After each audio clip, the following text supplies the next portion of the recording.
Exercise 6.3 question number 7। इसमें prove करना है a की power n plus 1 plus b की power n plus 1 over a की पावर n प्लस b की power n is arithmetic mean between a and b। हमें n की value find करनी है। What is n? n is equals to question mark.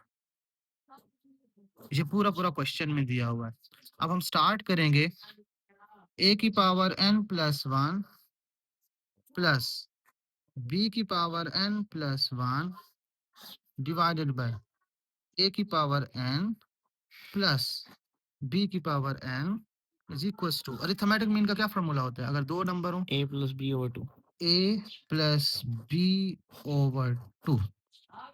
अब maths के rules use करके इनको सॉल्व करना है। ये इधर डिवाइड हो रहा है, इसको इधर ले लो, इसको इधर Cross ले, multiply. Cross multiply. तो इस तरफ क्या हो जाएगा?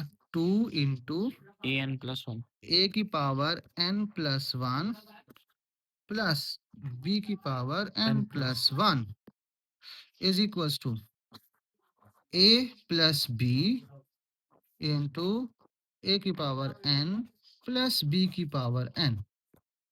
पहली कंडीशन क्या थी कि ये जो वैल्यू है ये अरिथमेटिक मीन है बिटवीन a एंड b।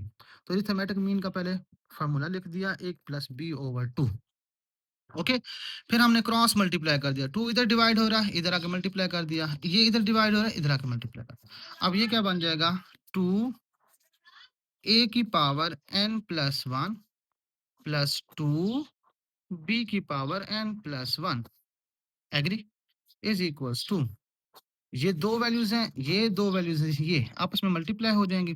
ये a और a मतलब इस तरह लिखेंगे ना, a डॉट a की पावर n, फिर ये a इसके साथ प्लस a b n, फिर ये b इसके साथ b a n, फिर ये b इसके साथ b डॉट b की पावर n। अब ये एज इट इज 2 a की power n plus 1 plus 2 b की power n plus 1 is equals to, ये क्या बन जाएगा? a की power n plus 1 plus a b की पावर n प्लस a की पावर n b। a हम पहले लिख देते हैं, b बाद में लिख देते हैं वैसे ही। और ये क्या बन जाएगा? b की पावर n प्लस 1। ये जो a की पावर n प्लस 1 है और ये जो b की पावर n प्लस 1 है, इनको अगर हम इधर ले आए, क्योंकि ये तो कोफिशिएंट सेम हो जाएंगे ना, क्या करने लगा हूं मैं? इधर देखो, 2 a की पावर n प्लस 1, Minus. ये वाली वैल्यू लिखी है, माइनस a की power n plus 1 plus 2 b की power n plus 1 minus b की power n plus 1 is equals to, क्या लिखा हुआ है? a b की पावर n प्लस a की पावर n इंटू b। ये दो वैल्यूज लिखी हैं। अब ये दो देखें, 2 a की power n plus 1 minus a की पावर n प्लस 1, दोनों वेरिएबल सेम है, कोफिशिएंट डिफरेंट है, तो सिर्फ क्या बच जाएगा? a की पावर n प्लस 1 एग्री plus b की पावर प्लस ये दोनों कोफिशिएंट सेम है, वेरिएबल सेम है, तो कोफिशिएंट आपस में सब्ट्रैक्ट हो जाएंगे, तो b की power n plus 1 is equals to a b की पावर n प्लस a की power n into b।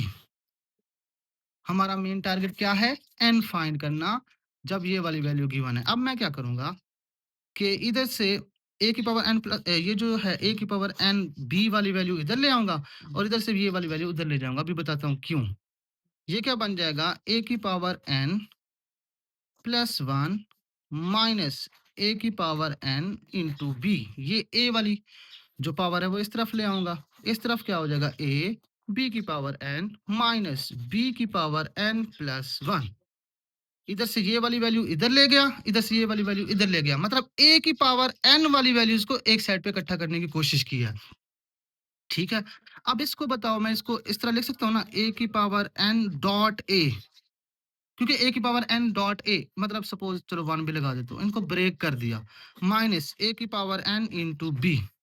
Okay, इसको ब्रैकेट में कर देते हैं। सिमिलरली a b की पावर n माइनस, इसको मैं लिख सकता हूँ b की पावर n डॉट b की पावर 1, क्योंकि ये अगेन वही बनता है ना, उसका हमें फायदा क्या होगा अभी देखना, इन दोनों में से क्या कॉमन आ रहा है? ए की पावर n कॉमन आ रहा है, अंदर क्या बच जाएगा a माइनस बी। इन दोनों में से क्या कॉमन आ रहा है, b की पावर n, और अंदर क्या बच जाएगा a माइनस बी।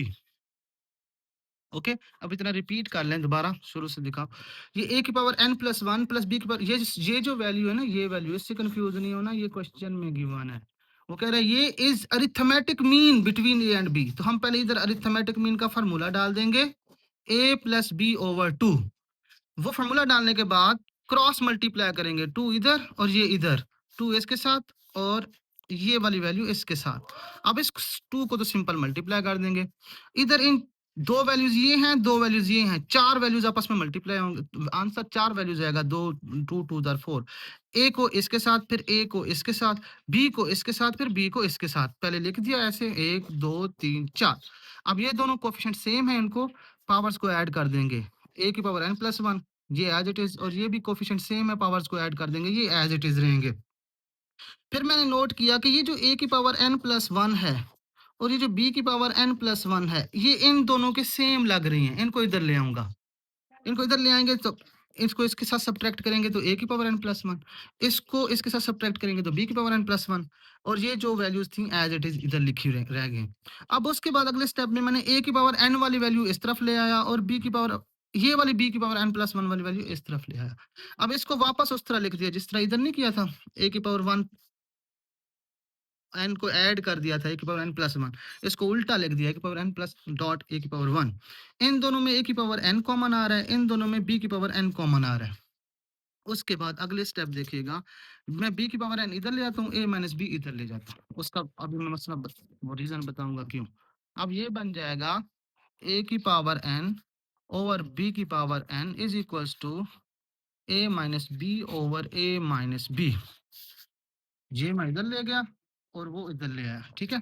अब ये क्या हो जाएगा, a की पावर, इसको मैं इस तरह लिख सकता हूँ क्योंकि दोनों की पावर n है, तो a ओवर b की power n is equals to, ये पूरा पूरा कैंसिल हो जाएगा, यहाँ पर वन हो जाएगा। अब मुझे क्योंकि n फाइंड करना है, यहाँ पर मैं मैथ का एक बेसिक रूल यूज कर सकता हूँ, a ओवर b की power n is equals to a over b की पावर जीरो। मैथ का एक रूल है कि किसी भी नंबर की पावर जीरो हो तो वो वन के बराबर होता है। तो मुझे ना coefficient same, sorry base same करनी है, ए और बी है इधर, इधर भी ए और बी लाना है, क्यों, ताकि मैं इन पावर्स को आपस में इक्वल कर सकूं और कुछ फाइंड कर सकूं।